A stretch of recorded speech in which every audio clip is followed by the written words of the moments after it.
When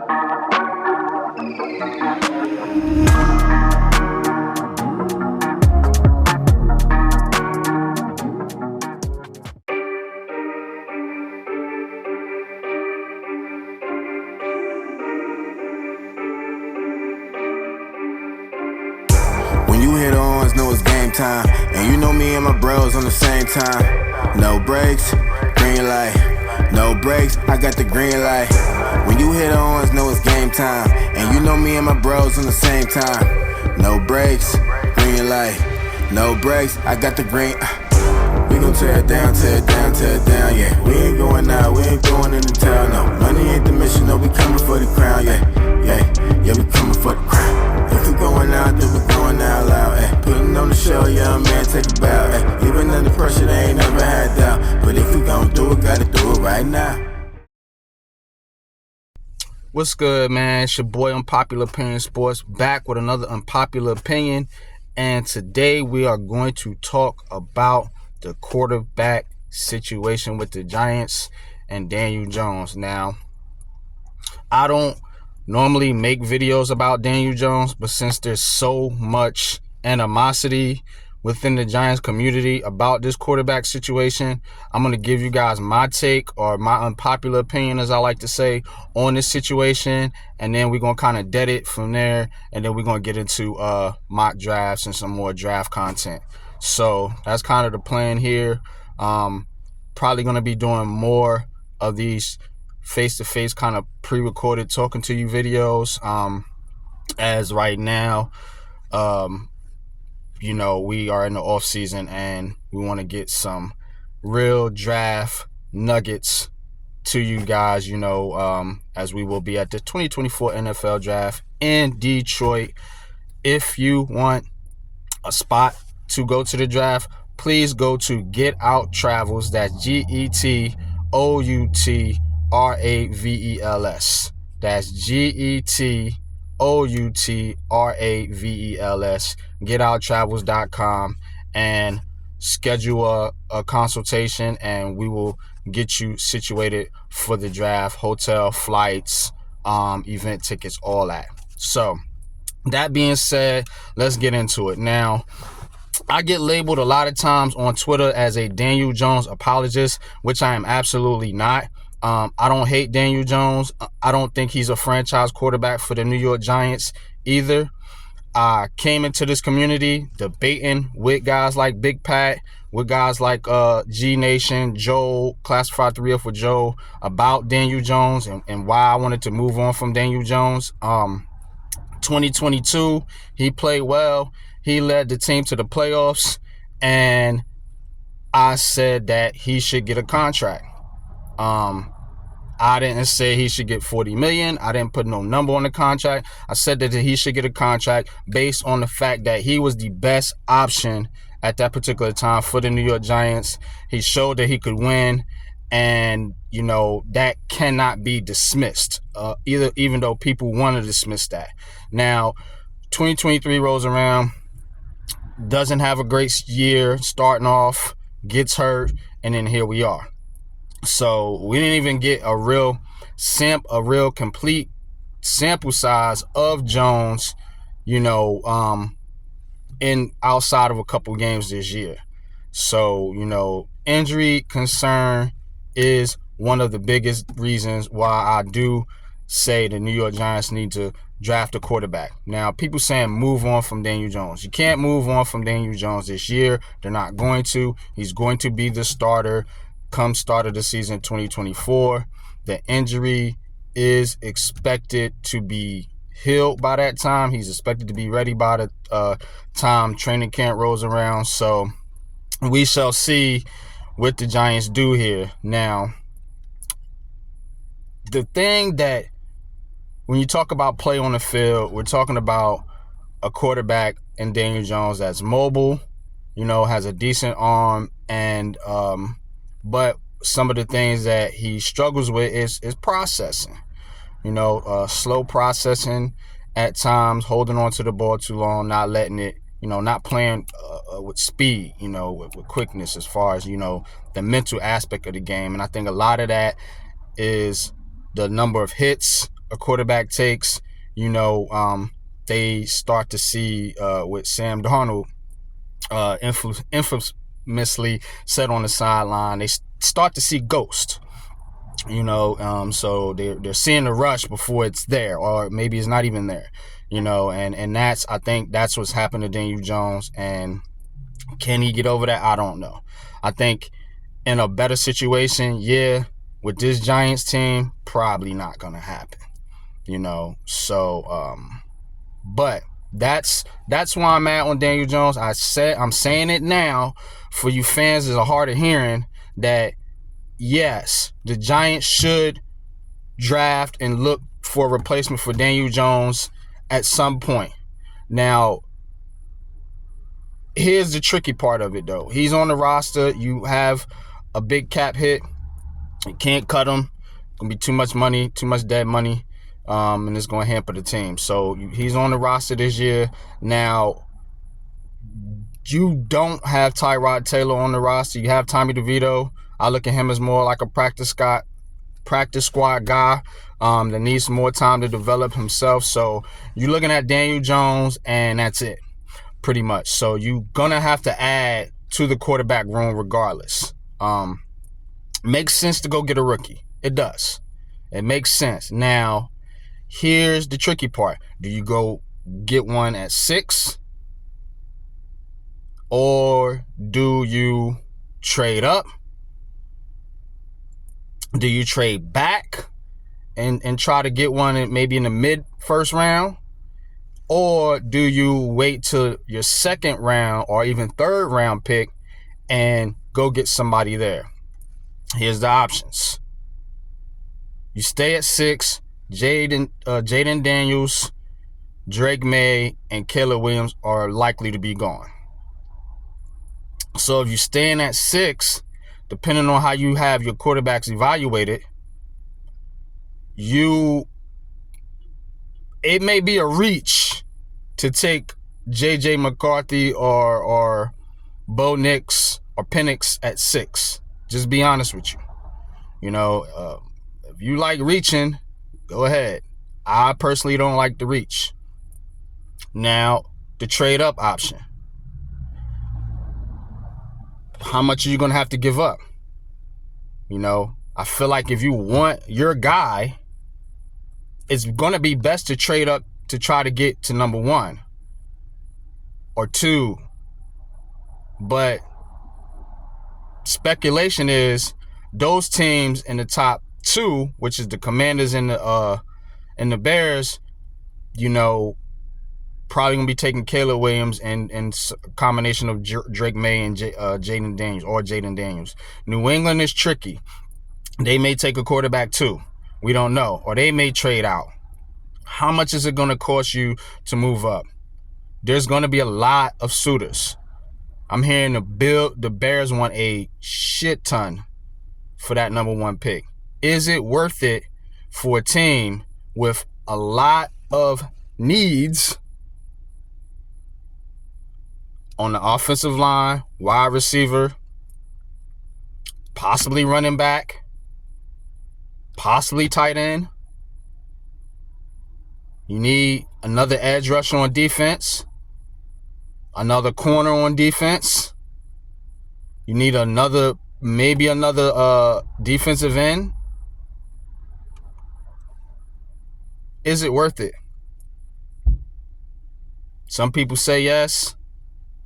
Me, I say no. I say no. Not the time to do it. Circumstances dictate moves. This ain't the right time to be trading away draft picks. It just ain't, in my opinion. Quarterback be damned. So now where does that leave you? A trade back.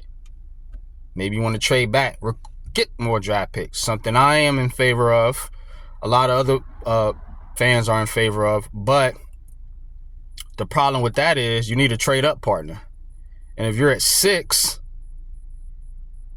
and if 3 quarterbacks go off the board, 1, 2, 3, boom, boom, boom, might not have a partner that wants to move up to take all or whoever falls to number 6 position player. So now, where does that leave you? If you can't do that, now you have to look at maybe trading up in the second round. You got 2 second-round picks. Maybe you want to package those picks, go and trade back into the first round, take your quarterback there.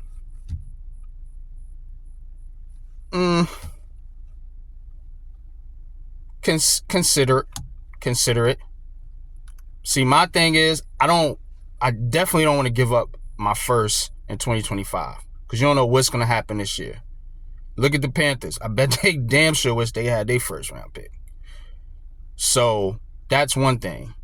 To give up 2 seconds this year, not a big fan of it, but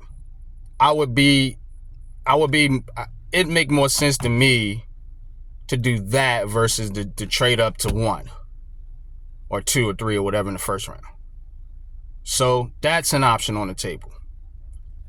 You could stay in the second round and just take Penix or Spencer Rattler or whatever quarterback you want there. Bo Nix, whoever. People saying Nix and Penix borderline first round picks, so maybe they're there in the second. McCarthy, I'm hearing, is going up. He may be possibly anywhere from top 10 to the mid to late first round. Combine is going to give us a lot of clarity. Free agency is going to give us more clarity. So we shall see how that plays out. You also have quarterbacks that are available in free agency. Baker Mayfield, Kirk Cousins, Minshew, a couple of these other guys. Russell Wilson may be released. Justin Fields may be available for trade. Do you want to take the problem with that is, guess what? You got to pay those guys. And even the free agents, you got to pay them. So people talking about the rookie contract is the way to go. In this situation, I agree. I would not pay a veteran a bunch of money. Just get a rookie. So now, you trade up, trade back, or stay put. Which is it? Which is it? How you want to get the quarterback? To me, I want to keep as many of my draft picks as possible. So to me, it's either stay put or trade back. Here's a scenario. You stay put, say you take Malik Neighbors. All right? So you go out and get one of these guards or tackles in free agency. Then your second round pick, maybe Penix is there. Maybe Nix is there. Maybe they fall to the back end of the first round, kind of like Lamar Jackson did. And maybe you can package a pick, a couple picks, move up. Maybe it won't cost you as much. Maybe it won't hurt you as much.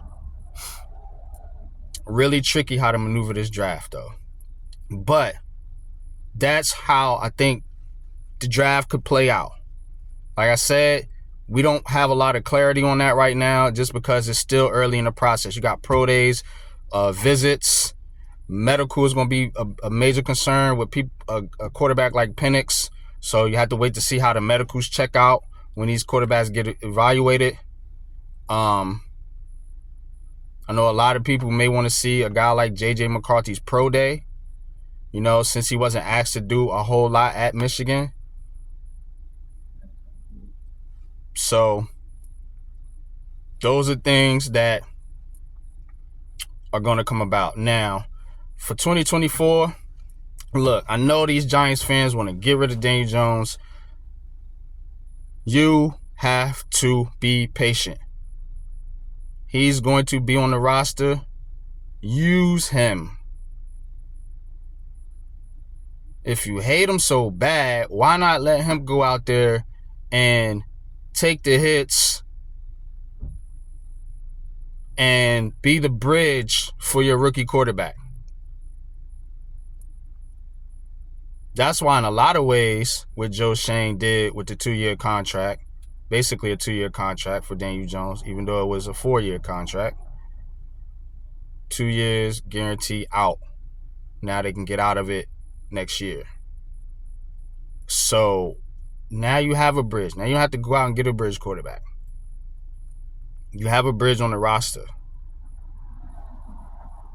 Smart move is to let your quarterback sit and learn as much as possible and not subject him to the venom of the New York media and the New York Giants fan base and just the rigors and the speed of the NFL, in the beginning of his career. Let him learn and sit. You see guys like Pat Mahomes, Jordan Love, see how he looks now after sitting for a few years. It works that way. Eli Manning got to sit for, I think, 9 games or something like that. That is the strategy for the Giants, in my opinion, unpopular as it may be, that they should do. I would let the kids sit for a year, whoever it is. It's Caleb Williams, I don't care. If it's Drake May, Jaden Daniels, or a late round pick. Whoever it is, let that kid sit and learn and just deal with it. And maybe Daniel Jones gives you something this year. Now, guess what? You have a trade chip. Say you use a couple of your picks in the second round to move up in the back end of that first round to get your quarterback. And Daniel Jones comes out there and performs. And then you go into the offseason, and now he has value. Guess what? You can get those picks back. Or at least, recruit something back for Daniel Jones. He's still a young quarterback with talent. Teams would like that. You can't move him now because of the contract. But next year, it's a lesser hit. So his value is going to go up. That's the smart thing to do. In my unpopular opinion. Get this rookie, whoever it is, let him sit for a year, let him learn the system. Brian Dable will get bought some time in that scenario. And if Daniel Jones doesn't do well, or if he stinks, you can cut him and just cut bait, move on. Got your rookie, boom, going to 2025, you're ready to roll. Stock up on your picks or whatever, or free agents, boom. Now you have 2 full off seasons that you would have had to build your team for your rookie quarterback for 2025. Now you see how that makes more sense than giving away all your picks and forcing your rookie into play early. See how that makes more sense? Don't Daniel Jones the kid. You complain about Daniel Jones, but then you want to turn around and do the same thing to your new quarterback. Don't do it. So, again, that's my take on the quarterback situation. I'm a Giants fan. I want what's best for this team. So, that's my take. So when I say things, don't call me some Daniel Jones apologist or I just want Daniel Jones on the roster forever. That's your own mental issue. Because you guys just can't get over it. I'm fine as long as this team is winning. Whoever it may be. If it's Frosty the Snowman, the quarterback, I don't care.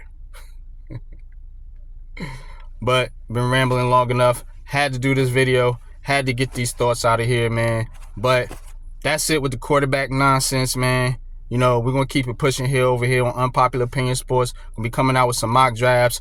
We are going to be at the draft. So, again, please contact Go Travels website. That is Get Out Travels, GETOUTRAVELS. It's Unpopular Opinion Sports, man. Until next time, y'all. Deuces.